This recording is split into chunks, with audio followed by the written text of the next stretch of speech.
Good afternoon. My name is Donna Orsuto, and I'm the director of the Lay Center at Foyer Unitas. We have started today and this week and last week our spring series called Mercy Beyond Boundaries. And when Pope Francis announced the Jubilee year, he included an intriguing passage, an intriguing paragraph about an aspect of mercy that goes beyond the confines of the church. Think about that for a moment, an aspect of mercy that goes beyond the confines of the church. And then he goes on to say that it relates us to Judaism and Islam, both of which consider mercy to be one of God's most important attributes. So for this spring series, the Lay Center has been very privileged to welcome, and is privileged to welcome, a Jewish and a Muslim scholar who will explore the theme of mercy in their respective religious traditions. And this series has been introduced today, and will be introduced today, by Father Felix Körner, who will speak about mercy in an interreligious context from a Catholic perspective. So we're very excited about this series. It's a wonderful opportunity for friends of the Lay Center to gather together in our 30th anniversary year, to bring together old and new friends to celebrate the mercy that comes from God. Thank you. And look at Pope Francis.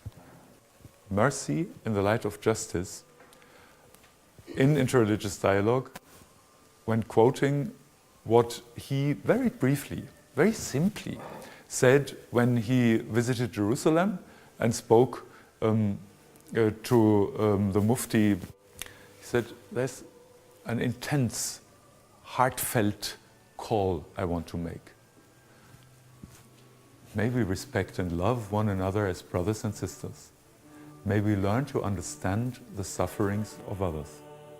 May no one abuse the name of God through violence. May we work together for justice and peace. Salam.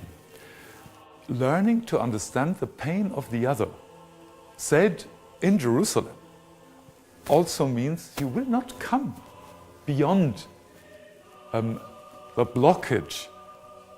If you say, as Palestinians or as the Jewish side, exactly the same thing you would say, we have a story that is so painful that we need the whole world to understand us and our suffering. Everybody in the world is unjustly speaking for the others and is forgetting, therefore, our suffering. We have suffered. You can make a whole series of points, literally the same on both sides. This is a blockage which can only be overcome if you say justice can only happen with a new creative approach, and therefore a short and simple call like this, to first open up your eyes to mercy and then say, yes, justice will be our goal. But otherwise, justice blocks itself if it is lacking the creativity of mercy.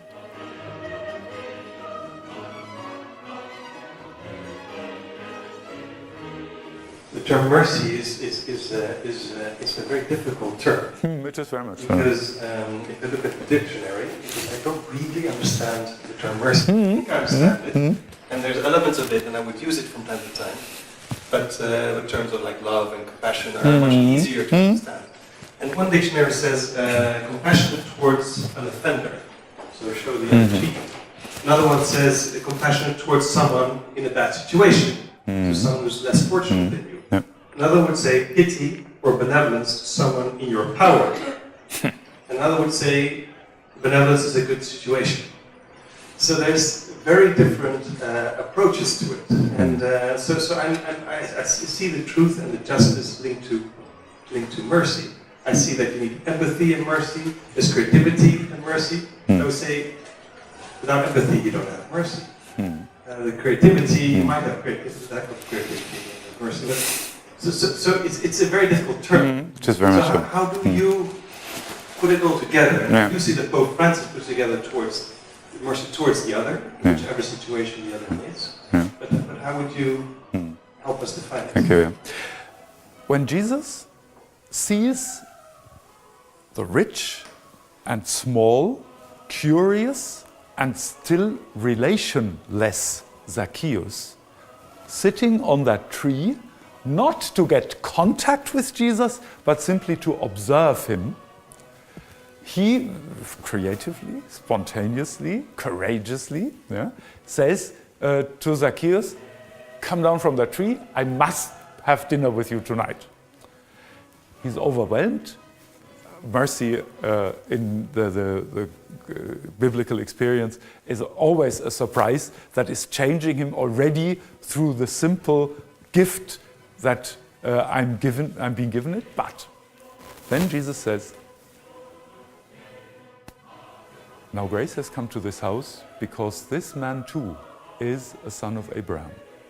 That is to say, Jesus' mercy is not just saying, poor little man here, I will provide you with your needs.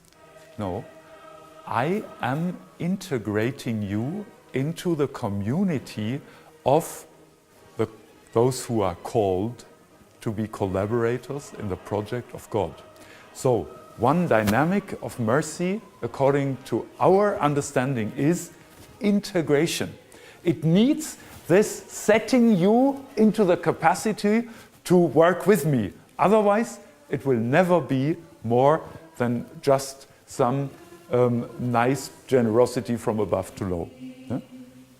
I will give thanks to you, O Lord, with all my heart, for you have heard the words of my mouth. So my name is Arlie Hagstrom, and I'm an alum of the Lay Center. I lived at Piazza Navona from 1988 to 1992. I'm back in Rome now working for my school, Providence College in Rhode Island, as faculty resident director of our Rome program. I'm very happy to be part of the Lay Center's series on mercy this spring, particularly during the Lenten season, because I've read Pope Francis's book that God's name is mercy, and so thinking about mercy, drilling down into what it means, has become sort of a leitmotif for my Lenten experience. And so I'm very happy to have heard 2 lectures by Father Felix, unpacking what mercy means from an interreligious point of view. Forsake not the work of your hands, Lord. Over the last 2 weeks, what I've been struck by is this notion that mercy is love at risk.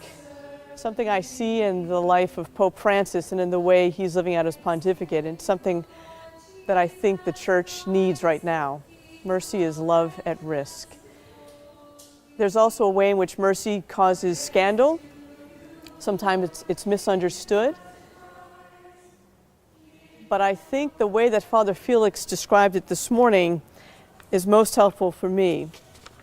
What is the relationship between mercy, truth, and justice?